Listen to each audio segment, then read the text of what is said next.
अभी तक गर्मी की क्या स्थिति है, किस तरीके से पारा चढ़ रहा उतर रहा है और अब ऐसा लग रहा है कि मानसून ने भी अब दस्तक देने की अपनी स्थिति को बना लिया है। इसको लेकर बता दीजिए कि अभी तक की क्या स्थिति है गर्मी को लेकर और आने वाला जो मानसून है वो क्या लगता है, कब तक आ रहा है, टाइम से आ रहा है या कि फिर लेट है इस बार? इस बार अभी लगातार पश्चिमी विक्षोभ की सक्रियता रही है और एक क्रमिक अंतराल में एक के बाद एक लगातार पश्चिमी विक्षोभ आते रहे हैं। तो और उसके चलते कई चक्रवाती परिसंचरण और कई जो हैं द्रोणिकाएँ बनी हैं और जिससे लगातार हल्की बौछार और बीच बीच में गरज चमक ये चलता रहा है, बादलों की आवाजाही होती रही है। और इस बार देखें तो मई के महीने में एक दो ओकेजन में ही तापमान जो अपने यहाँ शहर का तापमान ये 40 डिग्री सेल्सियस के ऊपर गया हुआ है, वरना लगातार तापमान 40 डिग्री के सेल्सियस के नीचे बना हुआ है। तो बल्कि जो न्यूनतम तापमान है उसमें गिरावट आई है पिछले वर्षों की तुलना में।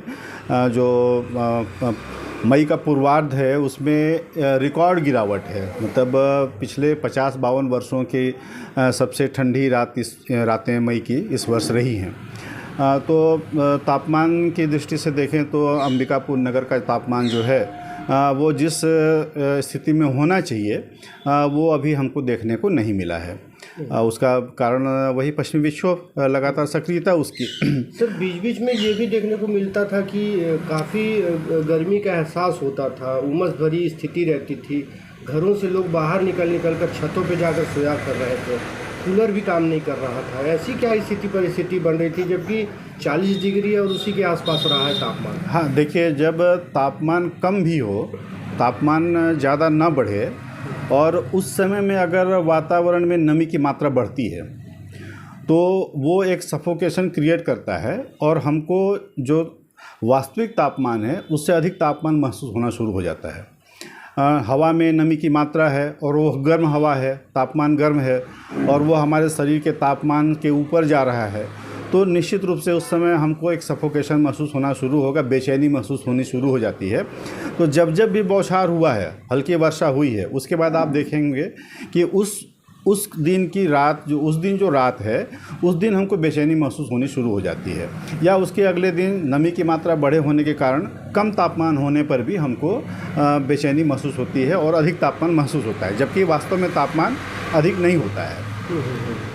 तो ये कारण इसका मतलब है कि हमको गर्म ज़्यादा महसूस हो रहा है और गर्मी हालांकि तापमान के दृष्टिकोण से उतनी गर्मी नहीं है, लेकिन शरीर पे उसका प्रभाव हमको ज़्यादा महसूस हो रहा है। अच्छा सर, सर ये अभी मानसून को लेकर क्या आपके विभाग से आ रहे हैं संकेत?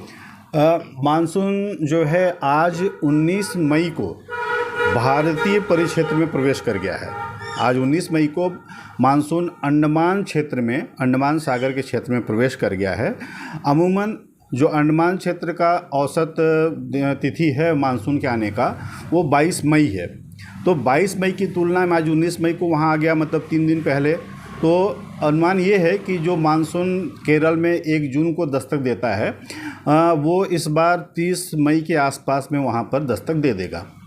और जब आगे बढ़ेगा वो, तो हमारे छत्तीसगढ़ में प्रवेश का जो उसका मानसून का है, दक्षिण पश्चिम मानसून का प्रवेश का समय है वो औसतन 10 जून के आसपास है और अपने अंबिकापुर में 15 जून के आसपास में मानसून का आने का सामान्य समय होता है। अगर सब कुछ ठीक ठाक रहा, सामान्य स्थिति में मानसून आगे गतिमान रहता है, तो मान के चलिए कि अंबिकापुर शहर में यानी उत्तर छत्तीसगढ़ में जो मानसून है वो 13-14 जून के आसपास में आ जाना चाहिए। पिछले वर्ष हम लोगों ने देखा था कि मानसून जो था वो केरल में 8 दिन के विलंब से आया था। 8 जून को केरल में मानसून की दस्तक हुई थी और आगे बढ़ते हुए एक लंबा गैप बीच में आ गया था और 24 जून को मानसून फिर अंबिकापुर क्षेत्र में, उत्तर छत्तीसगढ़ के क्षेत्र में पहुंचा था और छत्तीसगढ़ को पार किया था। इसका कारण ये था कि जब मानसून सक्रिय हुआ तो उसके ठीक पीछे एक चक्रवाती तूफान आ गया था जिसका नाम था बिपरजॉय। तो बिपरजॉय जो अरब सागर में आया था, एक लंबी अवधि का चक्रवाती तूफ़ान था और ये तूफ़ान मानसून की तरंगों को आगे बढ़ने से लगातार रोके रखे था, जिससे मानसून आगे गतिमान नहीं हुआ। जब बिपरजॉय कमज़ोर पड़ा उसके बाद फिर मानसून आगे बढ़ना शुरू हुआ। इस कारण जो मानसून हमारे उत्तर छत्तीसगढ़ में 15 जून के आसपास आ जाना चाहिए था, वो मानसून हमको 24 जून को देखने को यहाँ पे मिला था। कुछ ऐसा नज़र आ रहा है क्या बिपरजॉय जैसा इस बार? अभी तक तो कोई चक्रवाती तूफ़ान की दस्तक की संभावना दिख नहीं रही है, लेकिन बैक टू बैक अगर मान लीजिए कि मानसून आता है, उसके पीछे परिस्थितियाँ अनुकूल तो बन जाती हैं, तूफ़ान के लिए परिस्थितियाँ अनुकूल बन जाती हैं। जो समुद्र का तापमान होता है, जो समुद्र का रफनेस होता है, वो अनुकूल परिस्थितियाँ बनाती हैं। हवा के दबाव जो होते हैं वो अनुकूल परिस्थितियाँ बनाती हैं।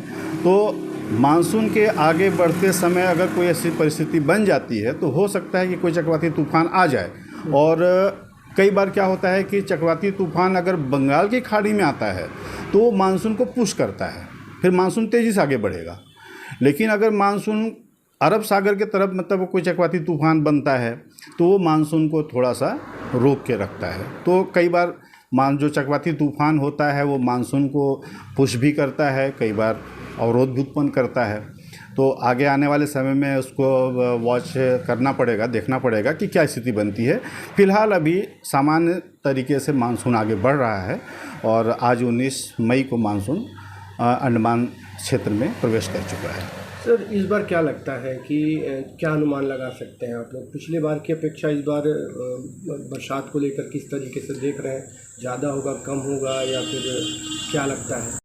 जो मौसम विभाग, भारत मौसम विज्ञान विभाग का दीर्घावधि पूर्वानुमान है, वो मानसून के सामान्य रहने की भविष्यवाणी करता है।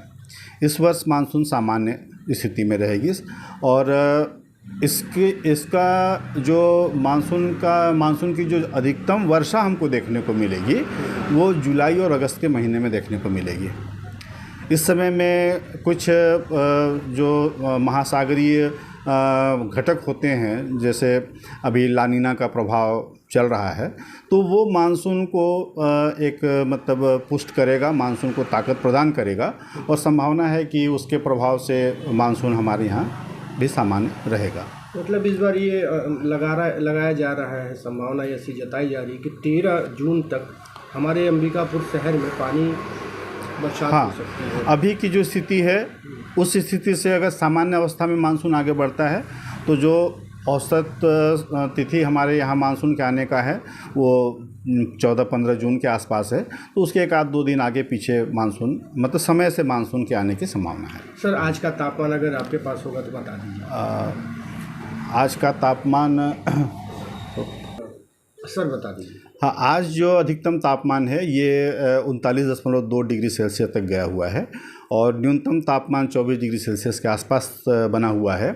और आज शाम को कुछ क्षेत्रों में अभी बूंदाबांदी के समाचार मिल रहे हैं और सुदूर उत्तर छत्तीसगढ़ में कहीं कहीं गरज चमक के साथ हल्की बौछार की भी सूचना है।